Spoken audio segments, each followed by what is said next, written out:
Convidamos agora a doutora Bárbara Rubim para sua apresentação no painel Políticas Públicas no Brasil e Amazonas.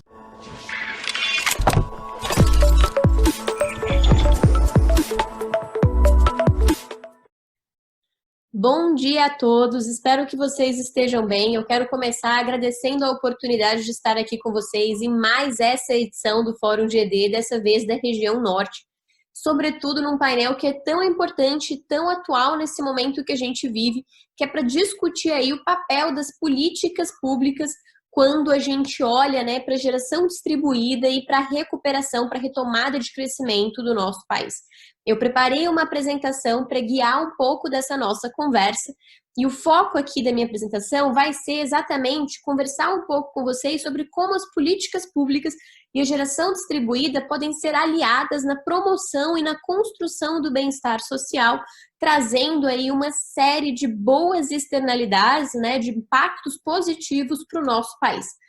Antes de eu entrar na minha apresentação, só me apresentar para vocês, o meu nome é Bárbara Rubim, eu sou CEO da Bright Strategy, sou advogada, tenho mais de 8 anos de experiência no setor, já falo, eu costumo brincar que eu já fiz a roda de todos os setores, eu já trabalhei no terceiro setor, já trabalhei também na administração pública e hoje estou no setor privado para ajudar aí a trazer mais conhecimento quando a gente fala de desenvolver modelos de negócio para energias renováveis.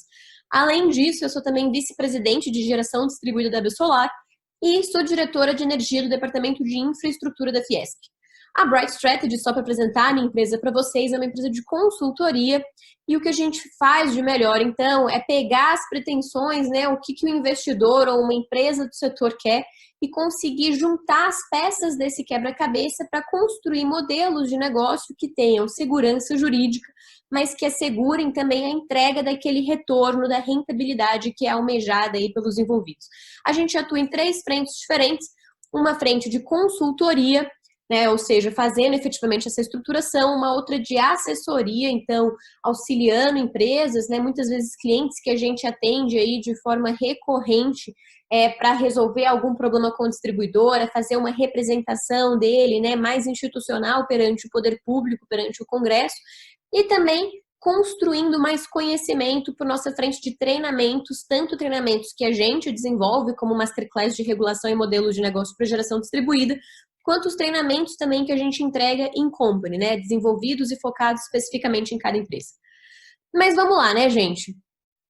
Eu gosto, nesse momento que a gente vive, que é tão peculiar, por causa da questão da pandemia causada pelo coronavírus, eu gosto de destacar uma fala que eu acho que é muito emblemática, que veio num report, num estudo da McKinsey, mostrando exatamente como é que esse é um momento de mudança para a sociedade que a gente vive como um todo.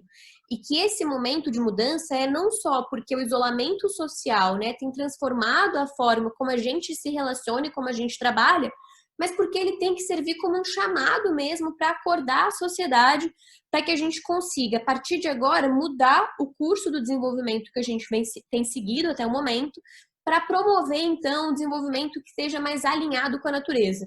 Eu vi uma charge outro dia, que infelizmente eu não consegui recuperar para colocar aqui para vocês, mas que era como se fosse uma sociedade na praia, então ali tomando sol, e aí estava vindo a primeira onda menor, que era a onda do coronavírus, e aí atrás da onda do coronavírus já começava a se formar uma onda que a gente via que era maior, que era da recessão econômica, e atrás dessa onda, uma outra se formando maior ainda, que era a onda aí das mudanças climáticas.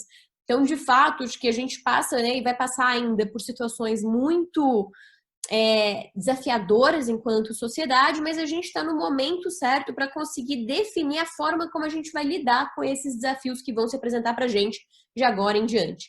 E aí, quando a gente olha para isso, a gente não pode, é imperativo já no momento que a gente vive, que qualquer discussão referente a uma recuperação econômica, ela inclua os princípios de sustentabilidade ambiental e sustentabilidade social. Então, para fazer aí o que a gente chama de retomada verde, que é um verdadeiro ganha-ganha. E eu vou destacar aqui para vocês um trecho de algumas das conclusões que foram trazidas por um estudo publicado em meados de agosto pela WRI, e pelo The New Climate Economy, que é uma organização também que surgiu aí voltada para trazer essas análises e esses estudos referentes ao desenvolvimento verde.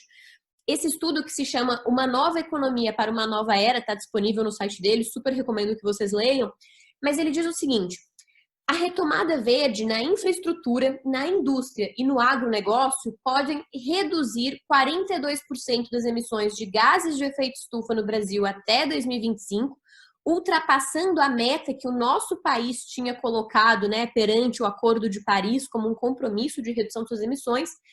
E essas ações, além de ter esse benefício aí de redução de CO2, podem gerar ainda 2 milhões de empregos e um acréscimo de 2,8 trilhões de reais ao PIB brasileiro até 2025. Então, tudo isso aí, se a gente conseguir fazer essa guinada e garantir que essa recuperação econômica, essa retomada ocorra da melhor forma possível. E aí, quando a gente pensa nisso, gente, a geração distribuída, ela é, na verdade, uma dupla aliada. Por que ela é uma dupla aliada, né? Porque ela ajuda a promover aí essa questão do desenvolvimento social, mas também com benefício econômico e ambiental.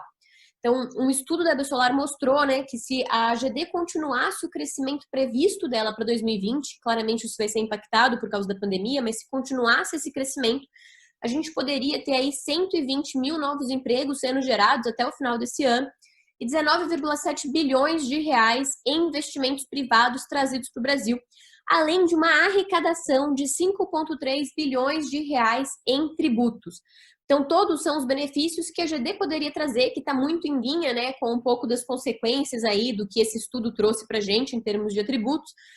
E se a gente pensar, né, o estudo que eu acabei de citar, vou voltar aqui para vocês verem, ele cita 3 áreas, né, infraestrutura, indústria e agronegócio. E essas 3 áreas, elas estão diretamente relacionadas com o nosso setor da geração distribuída. Primeiro porque a energia elétrica, né, tem muito a ver com a infraestrutura em si, indústria, quando a gente fala como uma possibilidade de redução de custos para esse setor, e agronegócio, que é um dos setores que, apesar de ainda ter uma participação pequena, quando a gente olha para os tipos de consumidores com geração distribuída, vem crescendo de forma muito consistente ao longo dos últimos anos.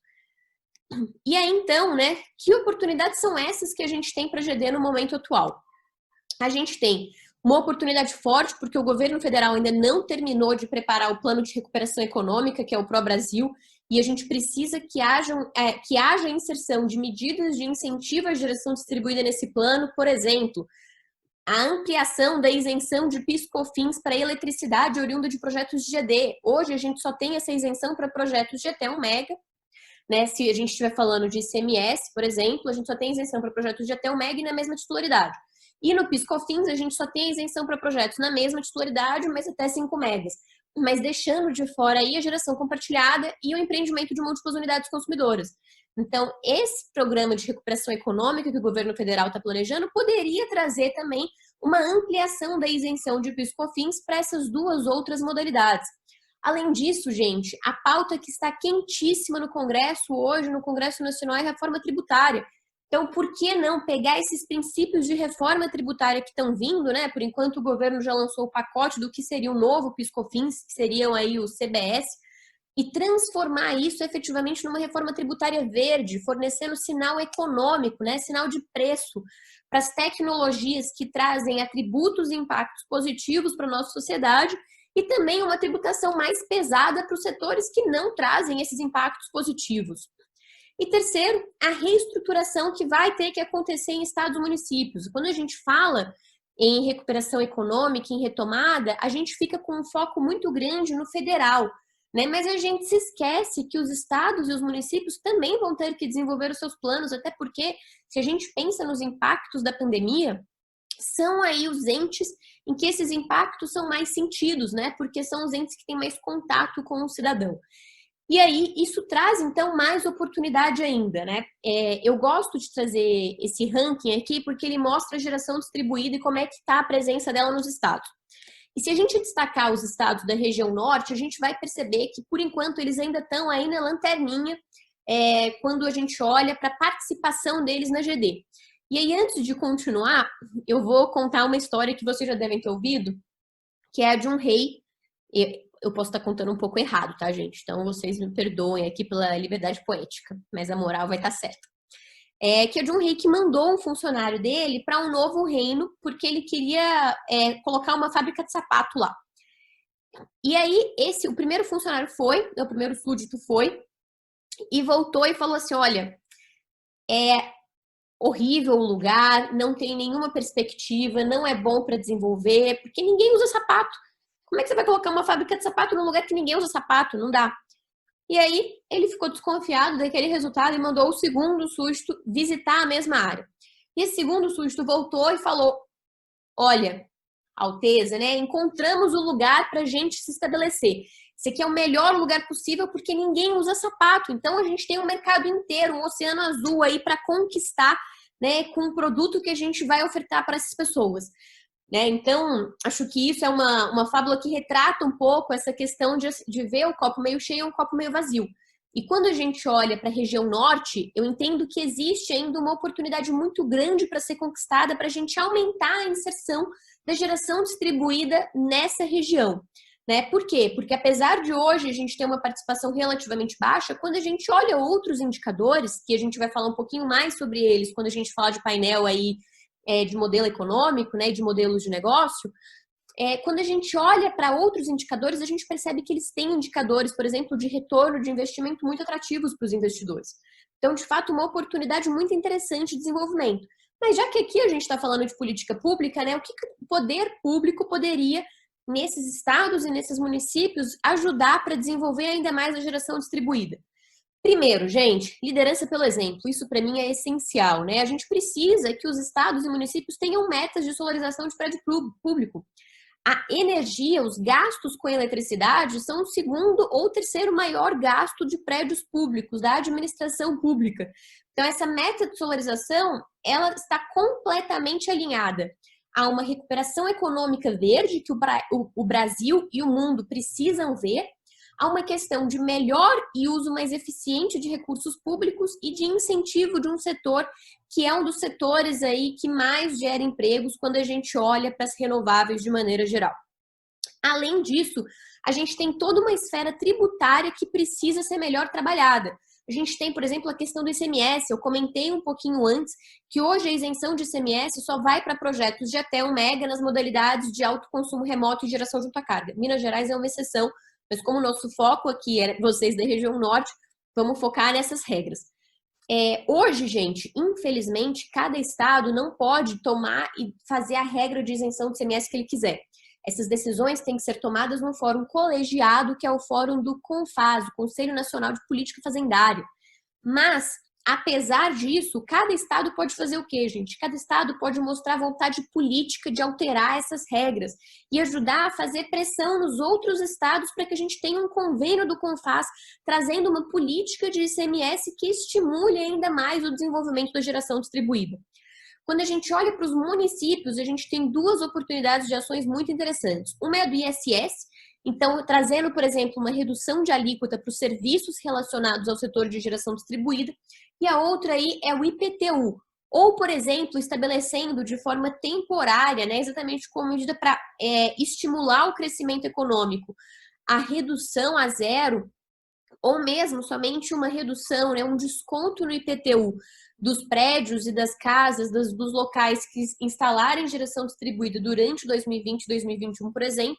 Ou tem uma outra medida que eu estava comentando e que é muito interessante, que seria, por exemplo, estabelecer de forma clara no município que a utilização de painéis, né, de módulos fotovoltaicos para fazer cobertura de estacionamento, por exemplo, não constitui área construída e, portanto, não aumentaria o valor do IPTU a ser pago pelo estabelecimento naquele imóvel.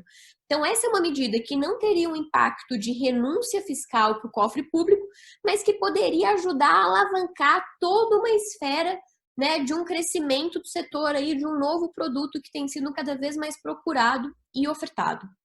Então, essas são aí algumas das questões que eu queria trazer. E aí, já que a gente está falando de política pública, né, só para não falar que eu não falei das flores, ainda mais que a gente teve a participação já da ANEEL aqui um pouquinho antes, a gente precisa que o nosso setor tenha estabilidade e previsibilidade jurídica e regulatória para continuar crescendo. Esses são pilares essenciais para que a gente tenha a atração de investimento né, para que a gente consiga, de fato, conquistar todos aqueles números aí que são de benefício econômico, social e tributário que eu mostrei para vocês. E aí a gente tem algumas oportunidades para isso. A gente tem projetos de lei tramitando no Congresso, e aqui eu destaco 2 projetos, o 5829 de 2019 e o 2215 de 2020. A gente tem a revisão da 482 pela ANEEL, que tem acontecido aí, né, de uma forma administrativa, e a gente tem, gente, para alavancar tudo isso, cada vez mais o interesse da sociedade, né, buscando aí mais resiliência e mais economia para os seus negócios. E a gente, enquanto setor, precisa usar esse interesse da sociedade para alavancar, para puxar essa pauta para que ela aconteça e que o resultado dela seja positivo e permita aí a continuidade do crescimento do setor de geração distribuída. Esse era um pouquinho da mensagem que eu queria compartilhar com vocês e que hoje eu vou ficar agora à disposição para perguntas no nosso debate. Espero que vocês tenham gostado. Um excelente fórum para todos nós. Agradecemos à doutora Bárbara Rubim por sua apresentação no painel Políticas Públicas no Brasil e Amazonas.